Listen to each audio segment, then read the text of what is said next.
What's up, Tudorinos, and welcome back to another episode of the Game Addicts Podcast, episode 156, the show where we talk about the modern and retro video games that we play and collect, and by God, sometimes we dive deep into those favorite games, stories, lore, and characters that I hold so dear to my heart. Joining me here today is two very special guests, two very special guys that have been on the show in the past, and of course, quite often here recently.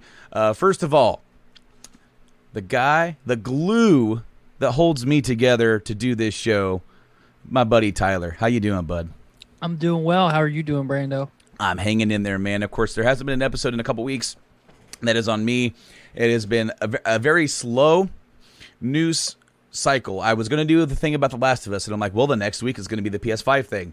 Well, that got kind of canceled due to everything kind of going on in the world at the moment. So I decided to hold off a little bit longer. And lo and behold, we don't have a date for that yet. But you know what? We have an opportunity to sit down with you, as well as our other guest, the Podfather himself, Nate. How's it going, bud? Bro, thank you guys so much for having me back on the show. It's not been super long. I think I was only a couple episodes ago on with you there, but I love talking games, man, and I actually have been playing some fucking games. So I have things to say when we get there in the episode. Yeah, for sure. Well, absolutely. And, of course, I've been working on a new deep dive as well to bring that series back and to do some more deep dives when I don't have as much to talk about. Normally, we'd be all geared up for E3 and all hyped up.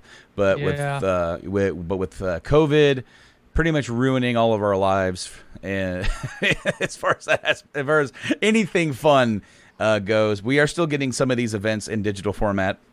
We're getting a PlayStation thing. EA's doing something. Ubisoft's doing something. Xbox is doing something in July. So this stuff is still happening. It's still coming.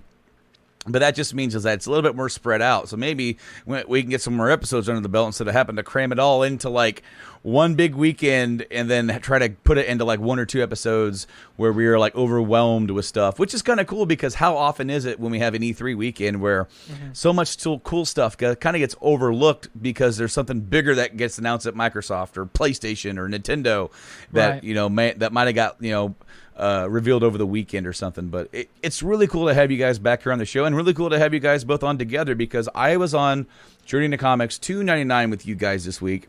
And, of course, we sat down and we talked about the stuff that's going on in the world. We took a look at Kraven's Last Hunt and talked about that.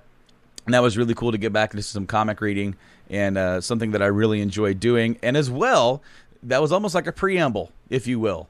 Yes. For what's coming up next week for you guys. Journey into Comics, episode 300. I'll be a part of that as well. Thank you guys so much for having me a part of that. And by all means, all you guys who are checking this episode out, head over to journeyintocomics.com to check out that monster-filled episode full of a bunch of crazy, wacky, animated fellas as we talk about everything under the sun.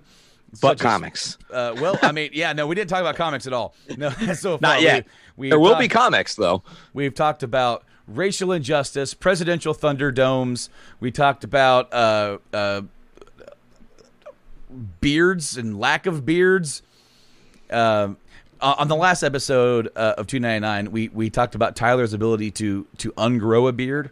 And, he ungrows it, man. And the only thing that I could think of is that that Play-Doh thing where you push down and hair pops out. It's the reverse of that. If you just watch that video in reverse, that's what's happening. Oh, that's funny. My mommy says I'm a handsome boy. I literally, so my baby, Owen, he likes to yank on this, and it hurts. And, of course, having to wear a mask at all times inside the factory at work, other than when you're eating or drinking. This kind of gets annoying.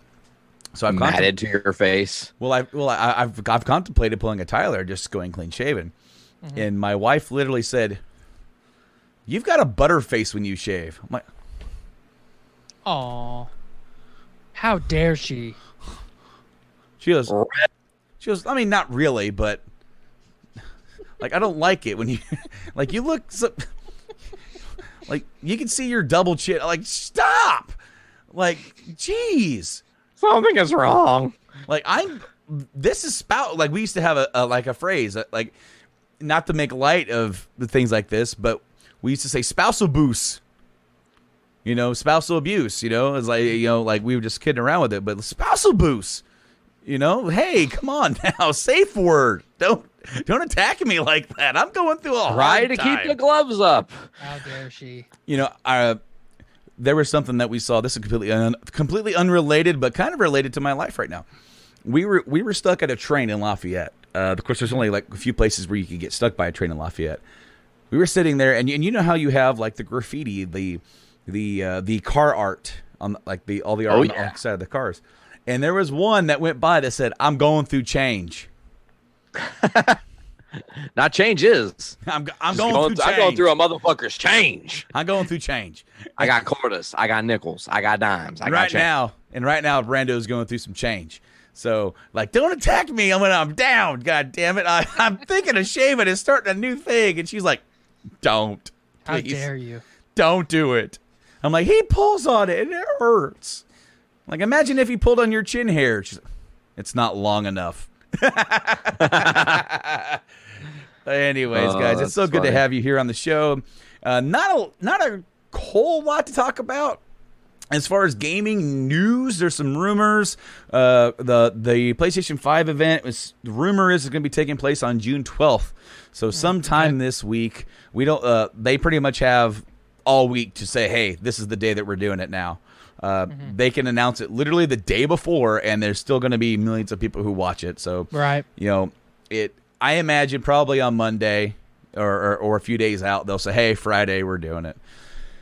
So, with that, there were some patents that kind of came out, and it kind of revealed what we had seen before of the Sony PlayStation 5 development console that developers already have. And it gives us a look on kind of what's on the inside of it. What's really striking is that this dev console has 6 fans. Wow. Now, fucker's like a drone. It's very typical for, you know, their consoles to only have one fan. You know, a PS2 had one fan, the 3 had one. I've taken apart my 4, it had one fan. This one has 6. Now, probably not the official. The official one probably won't have 6. Right. Let's just be honest. That's a lot of fans, even for like a PC. Yeah. You know, what I imagine is that this is intended for pretty, you know, really driving their dev kits pretty hard, and to keep the insides cool, and probably have multiple consoles around each other where the air is pretty warm anyway. But with PS5. What do you guys think this system's going to cost? Because the rumor is $499. The rumor is that the system is going to cost about $450 or like to manufacture. That's the rumor, and that's just like, we don't know everything completely yet, but we know the specs, we know what's inside. And the cost of manufacturing, we know that the PS4 cost them like $380 to manufacture, and they sold it at $400 for a $20 profit. PS3, they sold the consoles at a loss for a long time, and with that $600 price tag. Yeah, absolutely, and that was still at a loss because it cost them like $800 to make the damn thing. But broken down. If Sony sold the console, like when you take into account shipping and everything else, the system costs $450, and then it probably cost them about $470. but they say say they sold it at $450 at a $20 loss. If they sold 10 million consoles, it would be a loss of $200 million. Whoa. But does $2 million loss actually hurt Sony? Absolutely. It absolutely does. You would be making up money on the back end with software, but but when you take into account like that number doesn't look good for any company. Whether or not you're making money hand over fist, even if with that loss, if you have money, when you're looking at like every year you're doing the numbers, like where can we cut money? Well, guess what? We're losing $200 million every year. Maybe we could start cutting that down. Odds are they're going to charge $500, or like Nate said, $499. That's my bet. I honestly, I just assumed with the Xbox, whatever model you want to call it, I'm still confused about what the hell is what. But the Xbox Scorpionox, the Xbox Scorpionox Prime, Series Q. Iteration 4 Model J. That's the one that I'm going to buy. The 8K version. In purple. In purple, yep. Gotta be purple. But, I have told, I've talked about this with a lot of the people I work with over the last couple of weeks. And, I have like postured, and basically said, this is the first time in my life of video games that basically within a reasonable amount of time of each other, I owned both the PlayStation and the Xbox. And with the exclusives that both of them have, in good conscience, I cannot own just one. So I have financially been preparing myself to spend $1,200 on video game consoles this fall, because I fully expected both of them to be a $599 price tag. Well, we will definitely see. I hope not. I hope they're not that much. Me too. I won't be getting both at launch because I got that deal on the Xbox One X, which they're pretty much saying like when the Series X launches, every single Microsoft made game will be backwards compatible. Maybe that's not the right word. Backwards playable, because it's like, okay, the new Halo will be on Xbox One X. Well, it'll have to be because it'll be on Game Pass, right? Yeah, absolutely. So I have an Xbox One S. Mm-hmm. It has to be playable to me, otherwise they couldn't put it on Game Pass. Exactly. So I'm kind of future-proof for a couple years, I feel, because the X is so powerful compared to what we have out now. It won't be in comparison to the Series X or to the 5, but I won't be in a rush to get a Series X. Yeah. Right now, I'm not sure if it's still available, but I did see that awesome-looking Cyberpunk. That looked dope. Sure. Xbox One X, and it was $300, and with a copy of the game, I think. So whoa. And I think it gets some exclusive DLC stuff. I don't know what, I didn't read into that, but I did see that. I like the look of the console. I think it looks cool. But, I went ahead and got that around Christmas time, just kind of future-proofing myself. It's like, I do want to be a part of this next Xbox generation. I've liked what they've been doing, and I want to carry forward, but I'm also not, I know I'm going to get the PS5 first. I already know that. So do I, that way I won't have to wait a year or two before I get the next Xbox. And then maybe by then, maybe a year or two or three, the little mid-range or the middle upgrade for the next Xbox Series Q or whatever that upgrades the Series X. Triceratops will be out, and we will have, then I'll be like, all right, I didn't get the first launch model. I didn't need it. Now I actually do need an upgrade.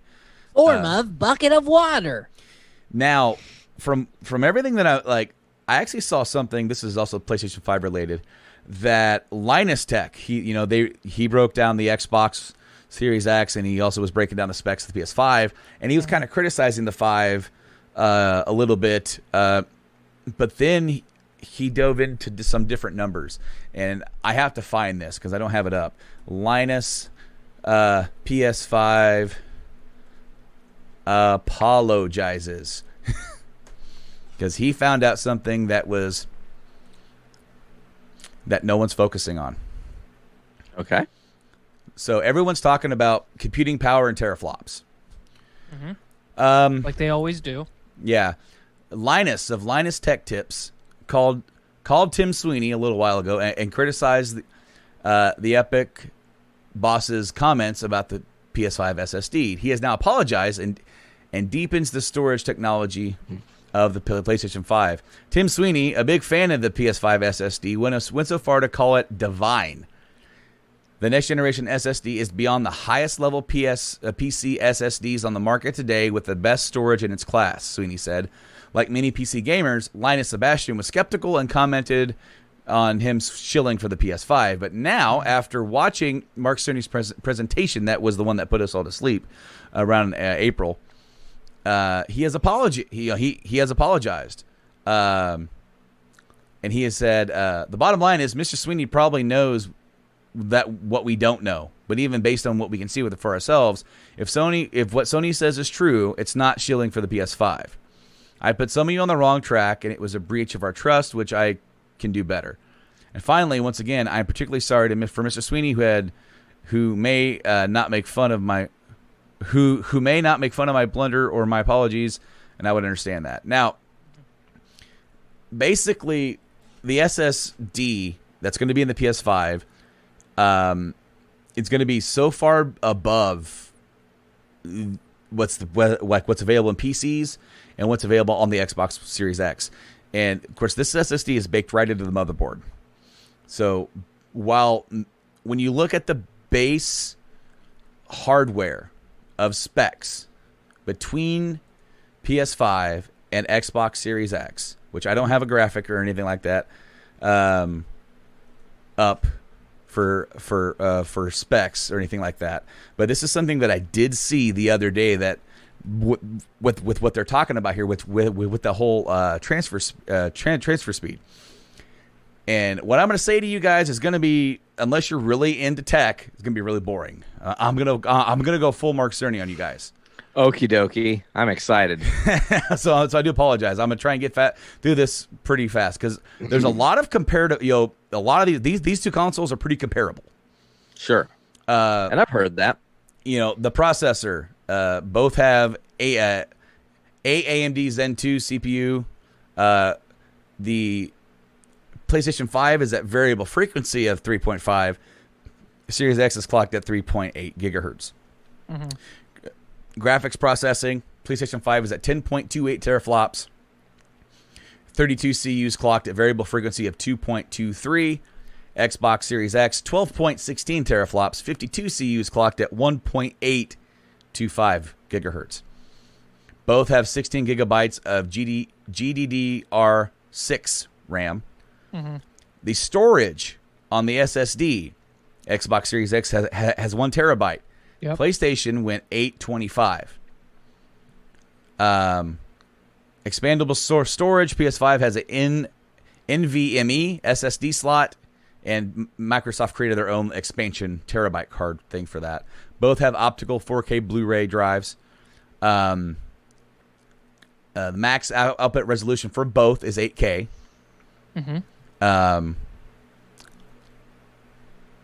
But it's that SSD that we were talking about. The speed at which they're able to get the data from the hardware to the motherboard is a lot faster on the PS5. While Xbox... How much faster, though? I mean, can you quantify that time frame?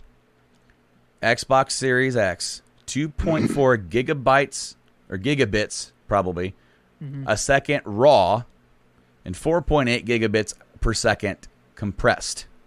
Okay. PS5, 5.5 gigabits or gigabytes. I'm not sure which one they're doing. Probably gigabytes per second raw. 8 to 9 gigabytes per second compressed. So holy shit! So it's basically double. And so, sure, the Xbox can put out a little bit more power, but the simple load time and speed and to what basically what they're all saying is that the SSD that is in the PlayStation 5 is going to really potentially revolutionize game development going forward because of how quickly they can get that information from the files to the system to you. Almost no load times, essentially. That's what they're aiming for. Yeah. Which means crazy. the true interactive gaming experience where you're just always experiencing what you're doing. Yeah. So like I I am sorry for that long trodden spec boredom, but it was only like 2 minutes. It wasn't bad. But it was going somewhere because I wanted to showcase how comparably these two systems really are. Like, Series X has 12.6 teraflops versus PlayStation 5's 10. Is that really that much of a jump? Like in comparison to each other, it's a couple. So, but then we're also looking at like how much faster the PS5 is. So, I don't think you're going to be able to go wrong no matter which side you go for. I think we're going to get some awesome games, and that's what's really people should take out of this. And I'm not trying to say that PS5 is where you should go, but like like Tyler said, I'm going to be a guy who's going to get both of these, and I can truly say that when I got the PS4 and I got the Xbox One, the PS4 was above it. When I got the PS4 Pro and I got the Xbox One X this year, Xbox One X trumps it. It's way more powerful. Like, not saying that I've played any games on the PS4 Pro that didn't look good. They do. But let's just be honest here. They put some balls into the Xbox One X. Mm-hmm. And the PS4, they were like, we're going to go like a little bit, just enough. And Xbox was like, we're not. No, we're not. This is basically going to be a test run for our next system. Essentially, kind of like they basically bumped it up to where instead of it being a half step, it was like one step, and now with these, we're taking 2 steps.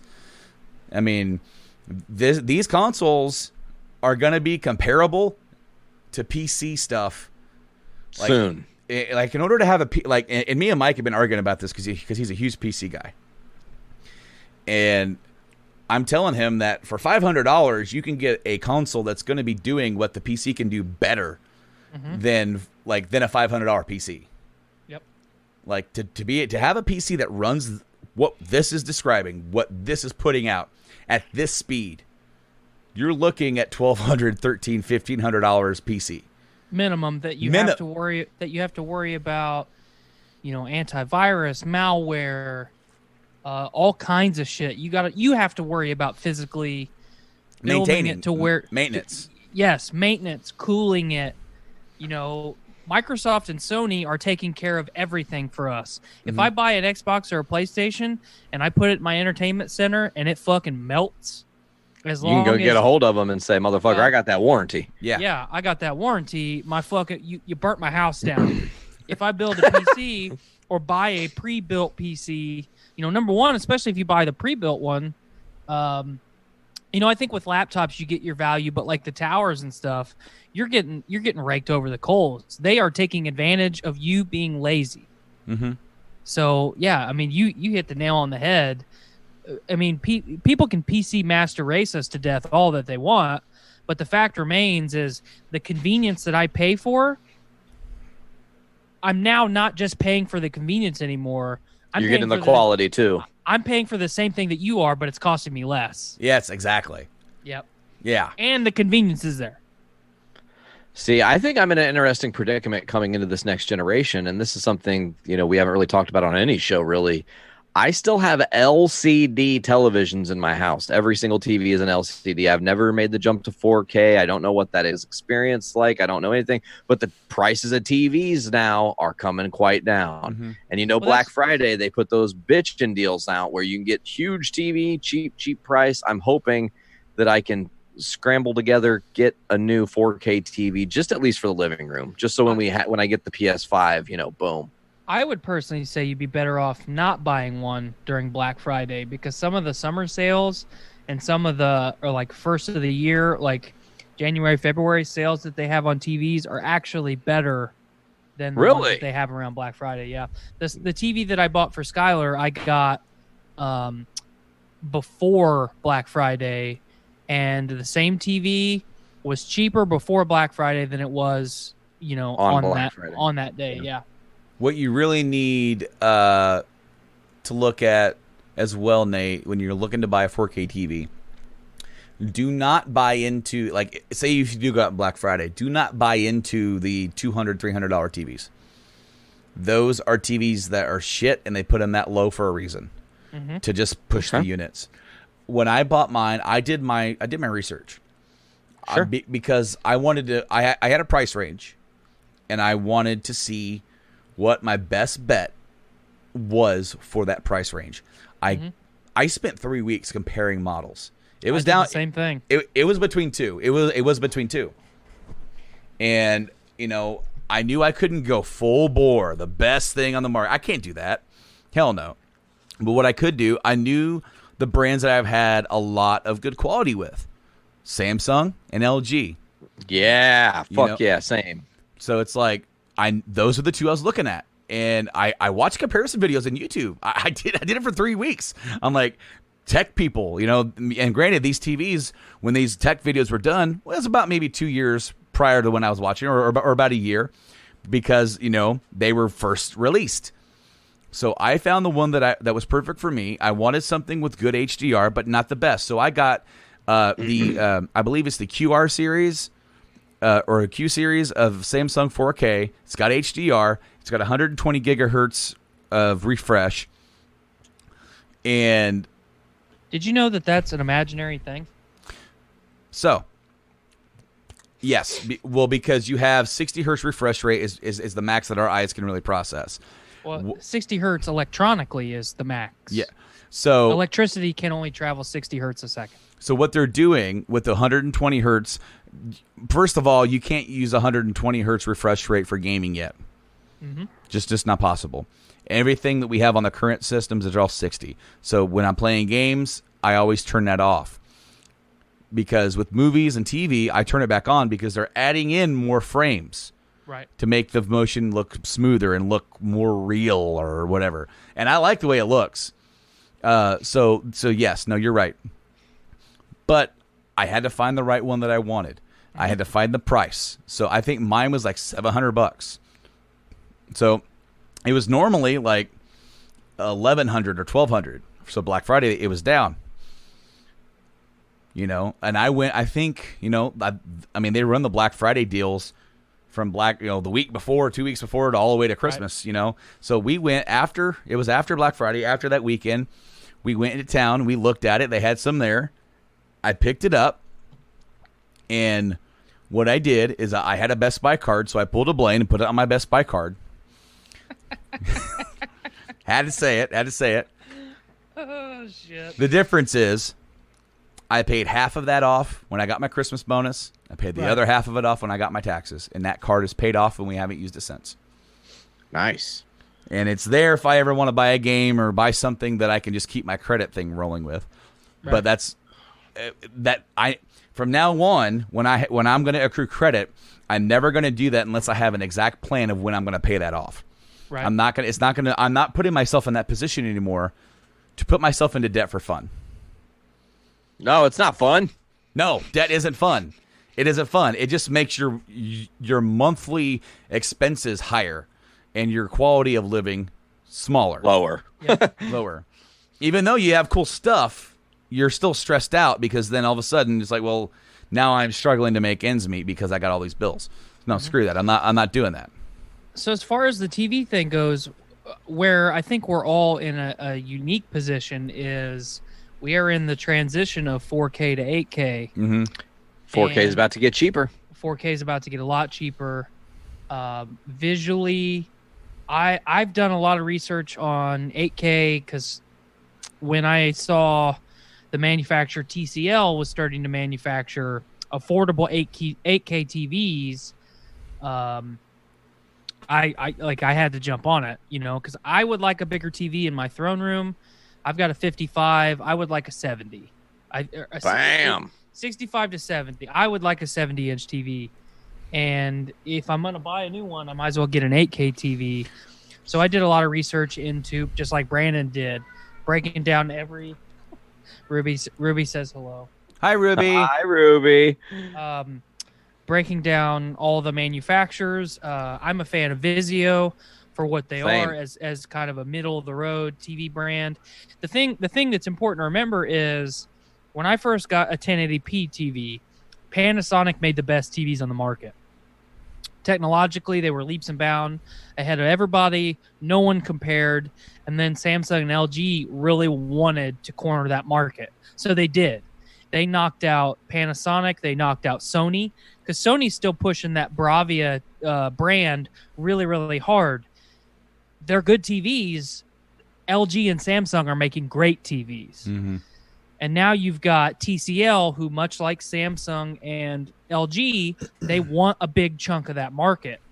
So we're going to see, just like when we went from plasma TVs to LCD to LED TVs now, the 8K TVs are going to be in the $12 to $2,000 range for a 5500 or 55-inch TV, and the 4Ks are going to drastically decrease in price. So I might be in a great time to actually invest in getting a 4K because of that exact reason. Absolutely.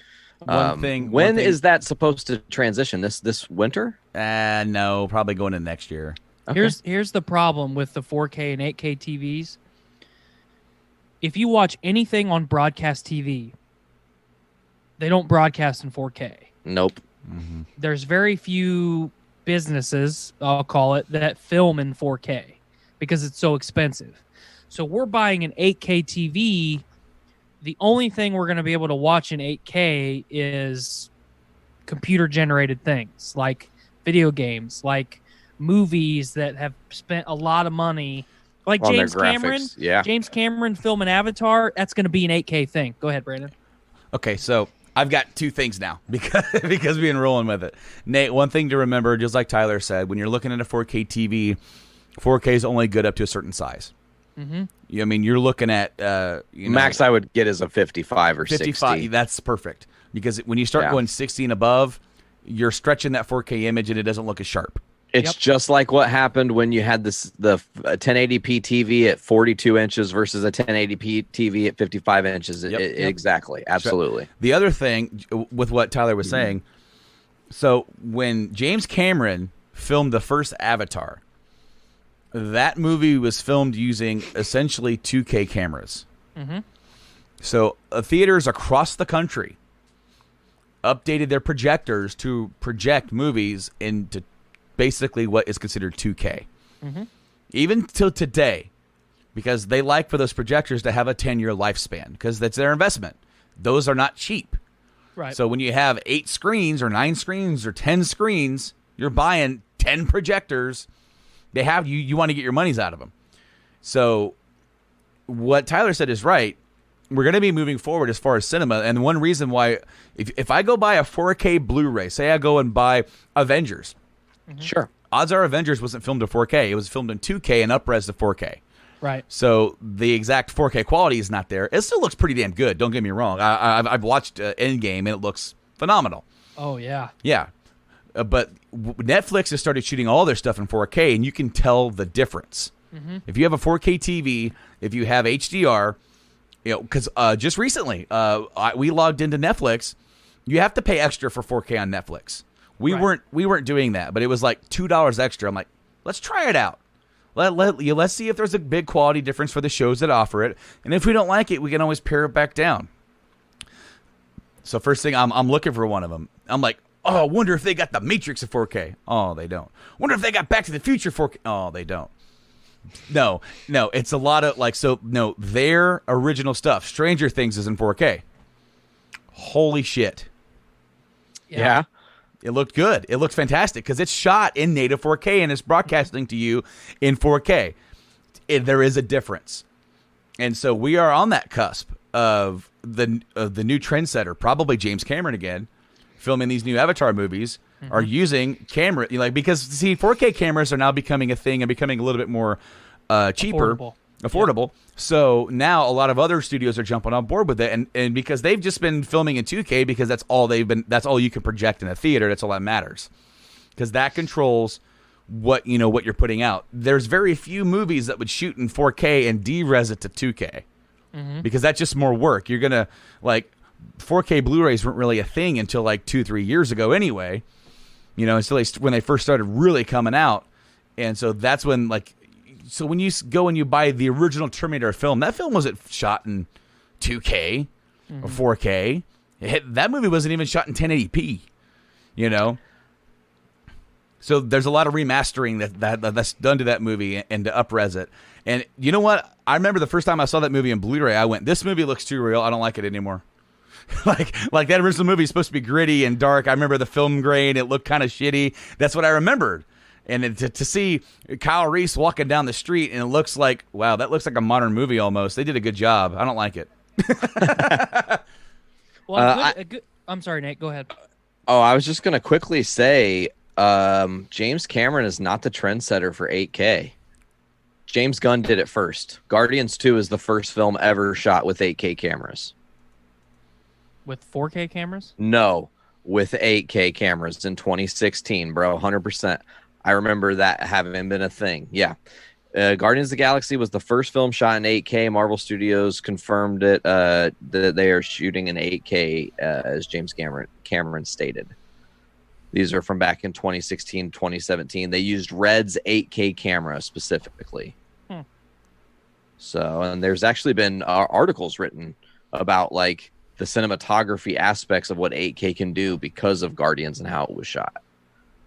I was going to say another good example of this is the 3D technology. You guys remember when, like, I'm glad I never bought a 3D TV. Right before 4K TVs got real popular, 3D TVs got real popular, and right around the time of Avatar, Avatar was shot with a 3D camera.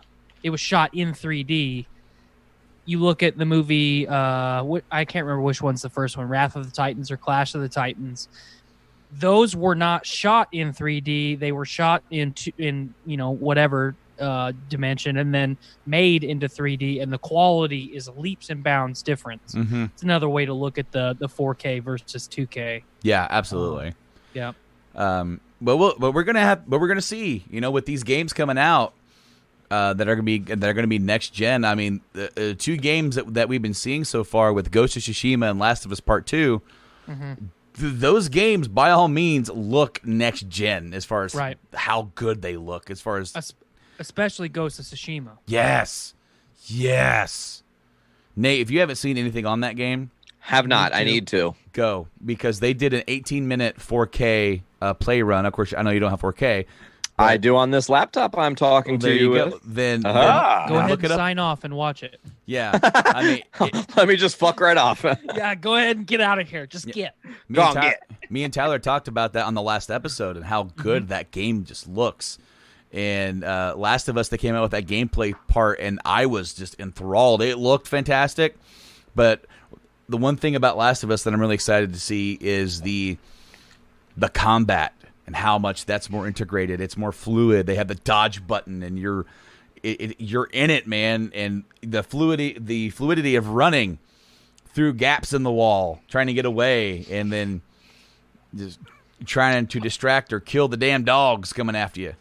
I watched an interview and read an article about the things that they had to change with The Last of Us Part 2, and they talked specifically about how, when you play the first game, the way that Joel moves and interacts with the world around him is very purpose-built on the frame of a large man. You got to figure Joel is 6'1", 6'2". He's a big guy. And then you have Ellie, who, now that she's an adult, or a young adult, she has a much smaller frame, and she is going to move and interact with the world around her much different. That's why they added things like the ability to crawl underneath cars. I thought that was incredible. The gameplay segments that I've seen of, there's people around you and you dive under a car and they're looking under cars, stuff like that. So, I mean, like we've always said, every time we've talked about Naughty Dog or The Last of Us, like you have to give that studio the props, because if you want to talk about realism, like they are evaluating how a real life human being would actually act. And every studio is obviously doing that, trying to enhance realism, but I mean, they have gone out of their way to let you know up front that the way that you are going to play as Ellie is not the same way that you played as Joel, and be prepared for that. Absolutely. Did you guys see the latest breaking Last of Us news that dropped yesterday? I have a news bit up, not about the leaks. No, this is about the HBO show. I have that up right now.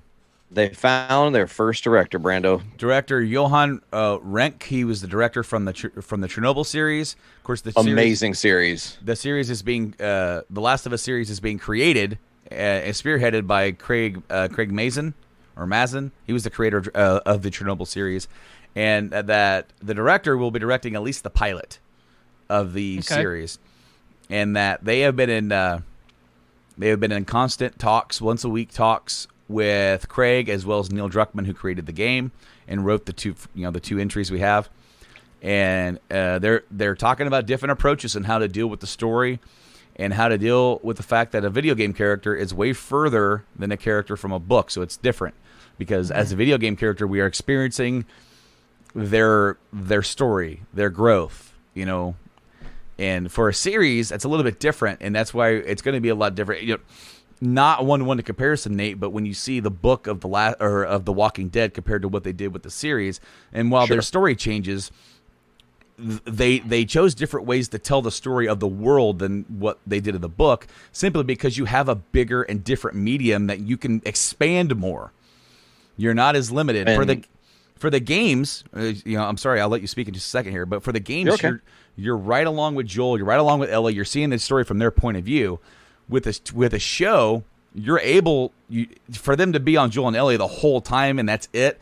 That's limiting. You can go around. You can switch over to Marlene. You can switch over to Bill. You can establish these other characters and then have them come across each other or have them interact or however they're going to do it. So the overall story of The Last of Us will be like this, expansive compared to like tunnel vision as you experienced during the game. Mm-hmm.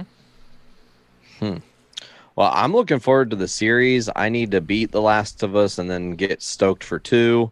I'm halfway through. I need to sit down and finish it. I'm bad about that sometimes. I also need to finish FF7. Jesus. I'm like right at the end and I'm like blowing it. It's my favorite game and I'm blowing it. But shit's been busy lately, damn it. I'm not in control of that. So anyways, yeah, man. I don't know. I haven't even... So I'm looking at my Amazon cart right now. I have 3 games in there sitting at the top. What is? Well, we got Doom Eternal. Ooh. Okay. Final Fantasy VII Remake. Still haven't bought it. And The Last of Us Part 2. I mean, I'm more than likely going to be buying all 3 of these games like next week. Awesome. I'm so ashamed. So my order for Last of Us Part 2, I got the special edition that comes with the steelbook and art book, and that is Amazon is still saying it's arriving Friday the 19th by 8 p.m. Of course, it'll be here right around noon or 1 o'clock. So by the time I get home from work, I'll be here. We're losing Brando for at least a week. You're fucking donezo. I am donezo. Did you hear about the guy who the creator of the game talked about how The Last of Us 2 will sometimes be an arduous chore of an experience and not always a fun experience? Yes. Because he wants it to be challenging. The second game is going to be a rough playthrough because it's going to be so guttural. It's going to be intense. That is one thing that the first game did very well. It balanced the really tense situations. Like the first time playing that, you're like this, and then it gave you time to breathe and relax, and it got you to. And there's a situation where you're like this, and then so you're in there, then you survive, and then you get to explore a little bit, and you're like, whew. I feel like this game is going to be even more intense, and everything that they've showed off, it is everything that like the pace seems faster. The aggressiveness of the enemies seems more, and I can definitely see what he's saying. Like, this is not going to be just comfort food. This isn't going to be a game you go, wow, I can't wait to play. This is going to be so fun. It's going to be fun to play, but it's also going to be, I feel like what he did with the first game, what they did, I shouldn't say just he, is that they made that game an experience to play. Right. It wasn't just about the ending, and I've said this to, I'm not sure if I've said that here on the podcast, but I've said this to other people. maybe had I had heard the ending of the first game before I knew it, I would be less interested to play it. Because it's about that experience from beginning to end. And then you sit down and you're cycling through and you're like, wow. In a weird way, kind of like what we talked about with Kraven's Last Hunt. The first few issues, maybe that's not the best part to be into, but it's that journey of getting into these, getting into the character and everything, and their path, and it makes you think, what would you do? If you were in Joel's shoes, what would you do? And what I like is that for many games that give you the choice, they give the player the choice. You get to do this. This is your story. Make it your own. Last of Us isn't that way. You're playing along, and you're experiencing the story with these characters, and you're along for the ride.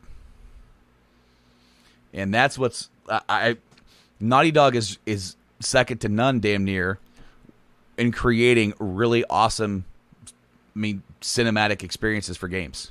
Right. Look at what they were able to accomplish with the Uncharted series from the beginning, first one, and then look where they ended with the fourth one. That fourth one was just level here. Like, you're playing through these big action set pieces, and you feel like you're in a damn Fast and the Furious movie sometimes. It gets crazy. Right. So, really, really excited for the next Last of Us. I have a quick tidbit for Resident Evil 8. There's some rumors. This came out a few days ago. Okay. Now there's been a lot of rumors about 8. 8's been in development. The rumor is it's probably going to come out around early next year, so it's going to be on the next gen as well as current gen.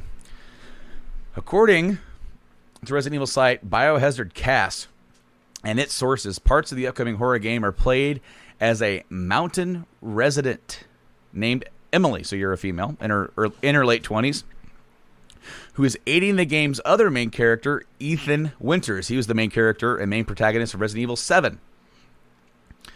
According to the report, Emily is on the search for her father and grew up in the village where the game takes place.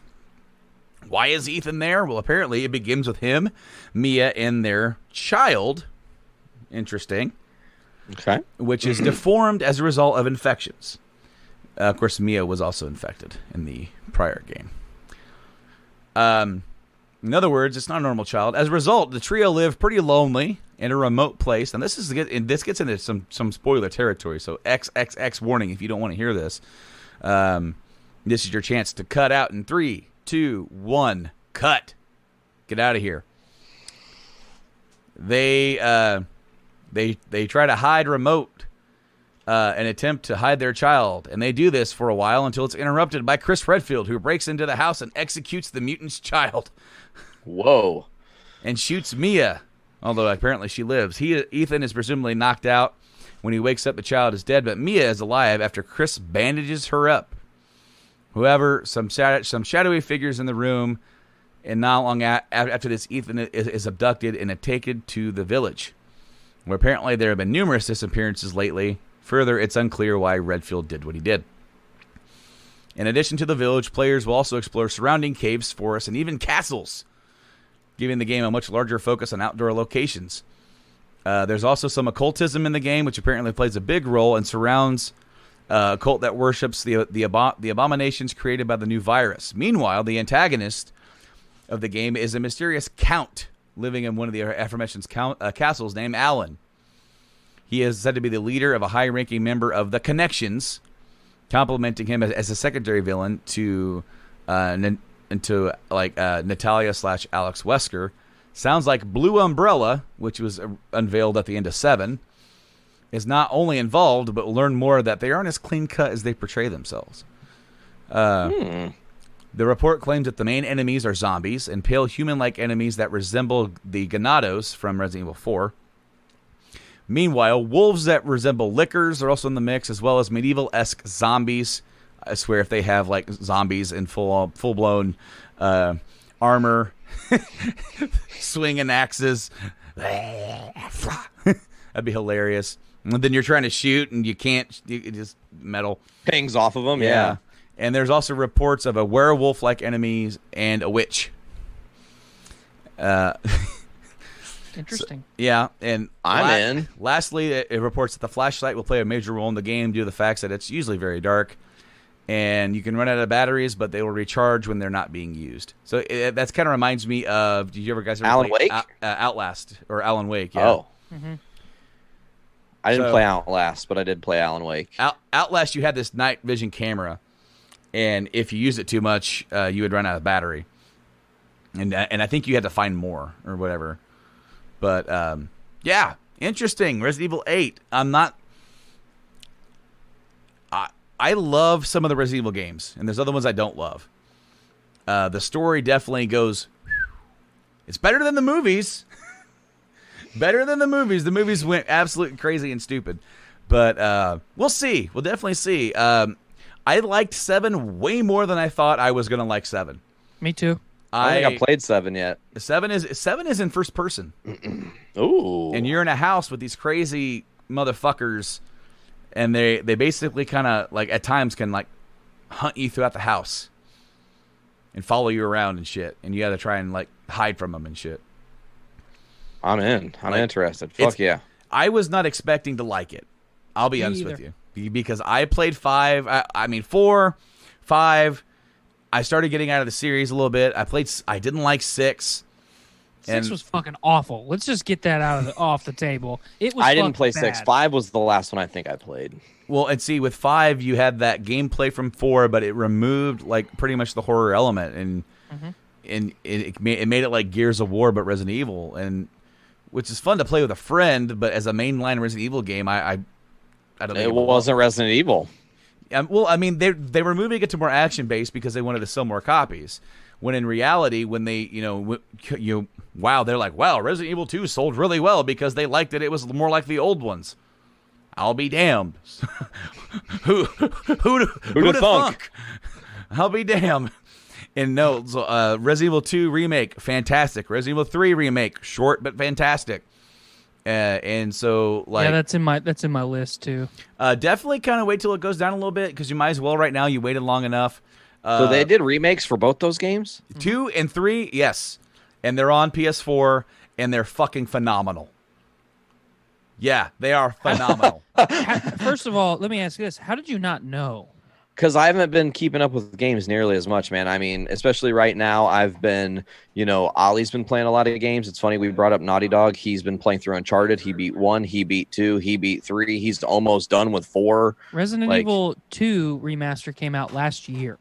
Really? Yes. Yeah, I had no idea, man. I'm oblivious to the gaming world. I just know about stuff when I go to the store, and lately the stores don't have games.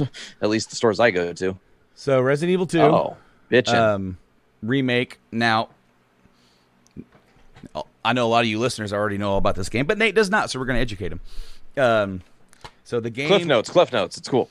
The game does retain the 2-scenario situation, so you can choose to play as Leon or Claire, and there is an alternate kind of scenario that complements the one that you didn't play.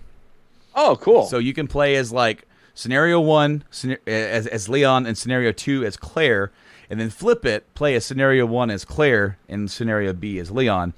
And it isn't as different as the original game as far as the difference between the scenarios, but there is some difference. And what they were able to do with this game is really add to the story that that's in the original game. What's also cool about it is that it's enough nostalgia to keep you go, ooh, this, ooh, yeah. And it's also new. The gameplay is done in a third-person shooter, but it's not just a complete Resident Evil 4 action hackfest. You do have to be thoughtful of your ammunition. You know what? Go for headshots is cool, but one headshot's not going to kill a zombie. It doesn't work like that in Resident Evil. Because these are not supposed to be just like Walking Dead zombies. These are bio weapons. Love it. And so, like, boom, doesn't die. Boom, doesn't die. Boom, doesn't die. He falls over. And then he start getting back up. You're like, damn it, boom. Then you're like, I just shot him 8 times. Wow, I'm an idiot. Because then if you realize you could have just popped him a couple times in the knee, he'd have fallen down, and now he can't get back up. Now he's just trying to crawl after you, and then you can kind of run around him. But also, they can follow you into other rooms now. Ooh, so you can't escape with the load screen. No, there are no load screens. And also, I got the deluxe edition, which gave me access to the classic soundtrack. So when you run into the RPD, it's that RPD theme from the original game. And, awesome. One thing they also changed for the remake is Mr. X. Mr. X from the original game, he was only in scenario 2, and he was like a constant nuisance. He followed you around, but not really. He had he had scripted moments where he would show up and be a nuisance to you. In this game, scenario 1, you leave the RPD for a while, then you come back. When you come back, he's there, and he follows you throughout the entire RPD. And you can't kill him. Interesting. You can slow him down if you put enough ammo into him, but is it worth it? He also patrols the RPD. So if you lose him, you can hear him thumping around. If you have headphones on, you can hear him above, like thump, thump, thump, thump. And like if he's on a floor, like if he's in a room above you, when he steps, like dust and shit will actually fall from the ceiling. Awesome. Yeah, no, like if you get a chance to play RE2, go for it. RE3 is a good complement. It's the same gameplay style. But as much as I liked my playthrough of RE3 Remake, I have to be real with you guys and say that I don't think it was as good of a product as RE2 was. But RE3 originally wasn't as good as RE2 was. There you go. So it kind of fits. It does kind of fit. I definitely had my fun with it. When I got it in the mail, of course, we were on quarantine. It showed up on day of release. I was so happy about that. I had nothing else to do because we couldn't leave the house. We couldn't do anything. So I just sat there and I played it Friday night, and I think I beat it Saturday afternoon. The thing with RE2 Remake is that you have that replayability with the other scenarios. So you essentially you can get like 10 to 20 hours in, depending on how many times you want to play the scenarios and try to unlock everything or whatever. With RE3, it's a little bit different, whereas you only have the one gameplay scenario. You play as Jill. And then what they did add, of course, in the original game, you played as Carlos. They added 2 sections, or they put 2 sections where you play as Carlos now. I like that a lot. They did change it a little bit from the original game, and I will say that RE3 Remake has a lot more changes, and it doesn't feel like as much as it's tied to the original as RE2. Definitely, that RE2 is for the nostalgia, no doubt whatsoever. And Nate, I think you can pick this up RE2 for $20 now. Hell yeah, I'm gonna. Oh no, like you'll love it. Like Awesome. I'm gonna get a text from you to go, wow, holy shit. They did this right. And me and Mike were like floored when this game came out last year. It's all we talked about it's all I played for a month. I was back here like just gaming back here with my feet up, making my way through the game. And you know, that whole tense thing with Mr. X, it makes you tense. It makes you tense, man. Hell yeah. But well, I'm going to be trying my best to pick that up ASAP. Well, I'm glad that we were able to let you know that it exists. That way you know it exists. Correct, Amundo. So now my list of get games, I need to get the new God of War. It's not new anymore. Mm-hmm. I need RE2 and 3 because I'm a collector like that, and I can't just have 2 and not have 3. It'd be fucking weird. And I think that's it for PlayStation 4 stuff right now. Just waiting on Avengers and Spidey 2. One last thing before we get out of here. Sure. Tyler, Kingdoms of Amalur. Yes. Yes, Queen. Re-Reckoning. The game originally came out for 360, Xbox 360, and PS3. Of course, it is it was a marriage of R.A. Salvatore and Todd McFarlane, and Elder Scrolls 4 Oblivion lead designer Ken Rolston. Of course, the game was originally developed by a studio that was made by an MLB player. Mm-hmm. And they went out of business right after the game came out. So there was no more big updates. There's even some game-breaking bugs in the original game that I'm hoping that they took the time to fix with this, because this is a HD remaster. THQ Nordic acquired the license, and they're redoing it. Hopefully they're going to do a sequel if this does well. It comes out on August. Come on, where's it at? Where are you at? Where you is? Where you be? Where you am at? It's like I know I saw it. August 18th. Yeah, I was gonna say August 18th or 19th. I thought it was. So you can get the base copy for PS4 or Xbox One or PC for about $40. They are releasing a collector's edition with a bunch of cool stuff for $110. This game is awesome. This game definitely does not get talked about nearly as much. Tyler, I remember when me and you first started talking, we were just talking about games, and one of us mentioned, like, man, you know what's a cool game? Kingdoms of Amalur. And the other one went, shut the front door. Yes, it is.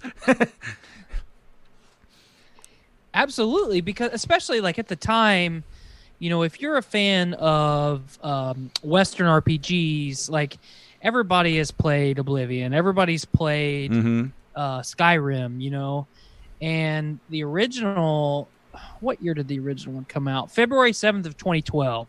Yeah. So, you know, Kingdoms of Amalur came out right around that Skyrim time, and everyone, you know, 11, 11, 11. Everybody is fascinated with how awesome Skyrim is.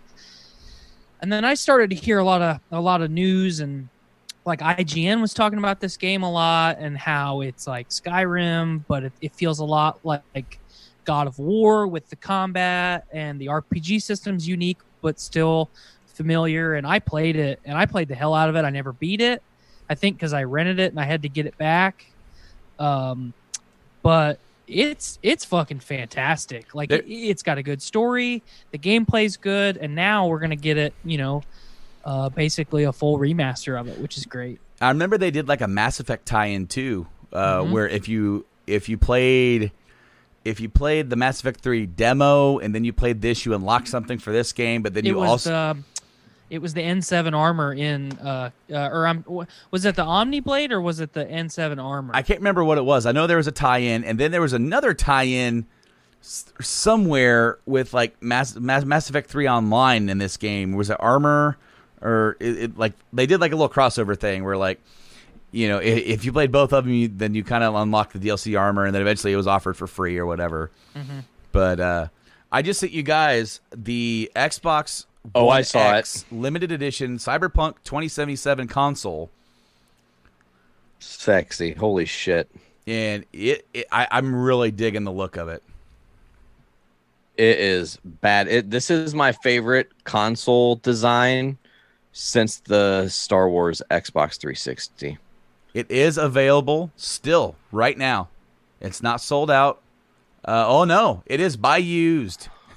Oh, no. It is buy used. You can buy it new and used from $619 on Amazon. So don't do that, folks. Walmart might have it. And they might have sold out by now. Originally, note that some retailers are offering the bundle for $299. That's a great, fantastic deal. Holy shit. Yeah, it's out of stock at Walmart now for $299. It went fast. I mean, getting an Xbox One X terabyte for $299 with the game, it's sold out at Best Buy as well. The Gears of War version of that same console is $550 on Amazon. Holy fuck! Wow. I'm clicking on all the places. I'm clicking on all the places to see if it's in stock anywhere. No, that's by used. Best bet is to wait day of and see if somebody doesn't pick up a reserve that you can end up buying at your GameStop, because that's usually what happens. I don't support GameStop anymore. Fair enough. I haven't been there in a long time, but I was just, throwing it out there. Since they tried to say that people's lives weren't important. There you go. Correct. Fuck them. The Cyberpunk SteelSeries fucking headset looks badass. Yes, it does.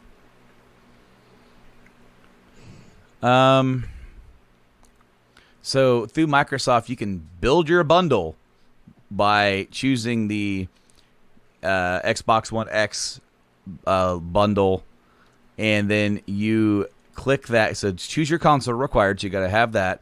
Then you say save $10 on a Xbox wireless controller, which is optional. You can buy gold or anything like that, which is optional, but it will not let you check out. Weird. It won't let me do it, at least. So, wow. Yeah, it won't. Man, I wish I would have known this was $299. I would have bought one.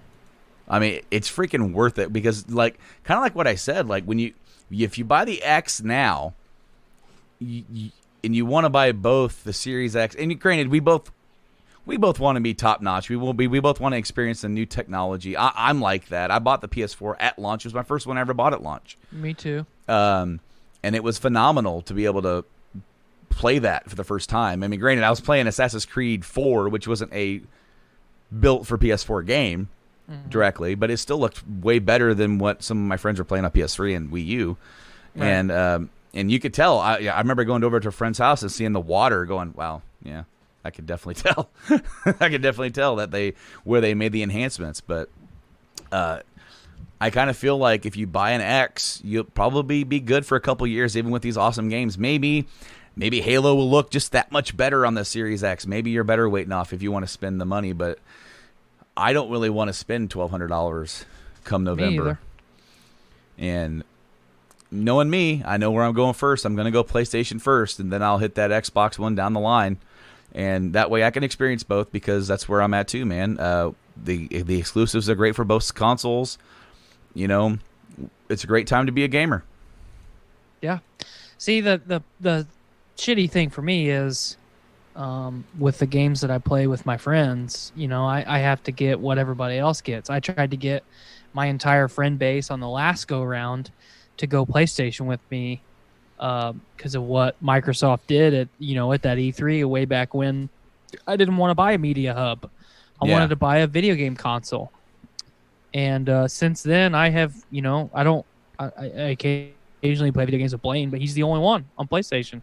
Yeah. So, it is pretty crazy how, like, I mean, eventually that stopped being a big contention because, I mean, I'll give it to Xbox and give it to Phil Spencer. They really turned the brand around. Yep. So, I don't know about you guys, but I've played an unhealthy amount of Apex Legends here lately. No idea what that is. I've been playing an unhealthy amount of Animal Crossing New Horizons. Hey, send me the friend code. Oh, fuck yeah, dude. Do you have an island? Skylar's got a fucking island. I don't play it. Oh, well, I'll friend your code. Yeah, friend me a code, bro. I'll friend your code, bro. Kate was all about it when it came out, and she got it, and she played it for about a month, and then I don't think she's even touched it for a while. I got it for Skylar for our anniversary. Yeah, there you go. Everybody, I got it for Sarah for her birthday. Everybody in our house has a house except for V. She is just not. She refuses to play it. Hey. But Ollie has a house, and he's like a fucking crazy old man that hoards shit because he has all of his shit on the beach. He doesn't put anything in his house. It's just literally they're like, oh, here's a random shirt that I found, and here's a fucking present, and there's a table, and then there's a bed out on the beach.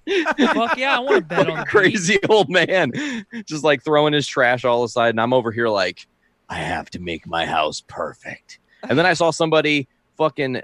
They took everything in the game. They must have been playing unlimited amount of time to make this happen. They recreated, with everything being from Animal Crossing New Horizon, the Mighty Morphin Power Rangers intro. Completely. What? Look it up. After this, go look it up. It is fucking amazing. Like, they have like a lady with a witch hat, which is Rita, and then they have like the 5 different Rangers and then 5 big Zords to complement. And this is all stuff you can unlock in Animal Crossing. So it was pretty. I was like, wow, somebody had too fucking much time, like way too much time on their hands. Jesus. Yes, Jesus. Oh my goodness. Jesus for sure.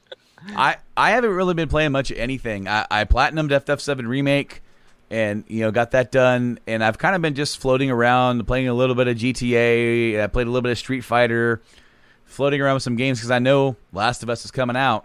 Right. Part of me wants to pick up Persona 5 again, but I'm like, nah, Last of Us is like next week, bro. I probably shouldn't. Surprised you aren't doing a full Last of Us blow through replay just to be like, oh, what, bro? Psyched. Well, actually, I did that back in like November or something like that because I ended up doing the deep dive. Yeah, that's right. For the podcast, and so like everything in the game is still pretty fresh up here. Because I went and did all that work for the deep dive. But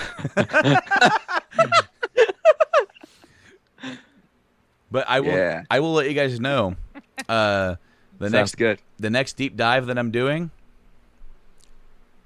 Mass Effect. Oh my goodness. The first Mass That'll Effect. be a fun one. So 37 hours of podcasting compiled by Brando. I finally finished my Mass Effect 2 playthrough on YouTube. It's done, and I will be starting Mass Effect 3 over my summer shutdown. So yeah, there you go. So I thought, and hey, and this time that I've kind of got off, that I'm not recording gameplay, I actually do want to try and track that. Doing deep dives is hard and actually kind of stressful for me because it's like I have to talk for an extended amount of time about a game that I love. And it's easy to do with Mass Effect. Very easy to do with Mass Effect and its lore. So hell yeah. Well, I'm looking forward to that one, dude. Hell Me yes. too. Hell yes. Guys, thank you so much for being on the show here today. It was so good to be on the air with you guys on JIC 299. Go check that episode out. It was really fun. And next week, make sure you guys tune in to JourneyToComics.com, to all those places where you can find podcasts. Type in Journey to Comics Network, because Journey to Comics 300 is coming out. It has been a long time coming. I'm so proud to have been a part of the history of Journey to Comics. This podcast wouldn't exist without my experience with Journey to Comics. This was the first spinoff of Journey to Comics, and absolutely, man, was very, very, very happy to be asked to be a part of that. So. And thank you guys so much for coming on here and chit-chatting with me about some games. Thank you for having us. Haha, we said at the same time. Tandem. Absolutely, dude. It's always fun to have you guys on here. And it's the first time to have you guys on both together. This is something that we haven't really done before. It's true. I loved it. I had a lot of fun. Awesome. Well, be sure to, guys, again, like I said, go check out Journey to Comics on all those podcast places, Apple, Podbean, Stitcher, Spotify. They're actually getting bigger with their podcast stuff. So, all those places. You can also check them out on YouTube. They got some stuff there as well. Just like this show, you can check us out in all those magical places. And YouTube is your one-stop shop for everything that we do, including podcasts and gaming and live streams occasionally when I feel up to it.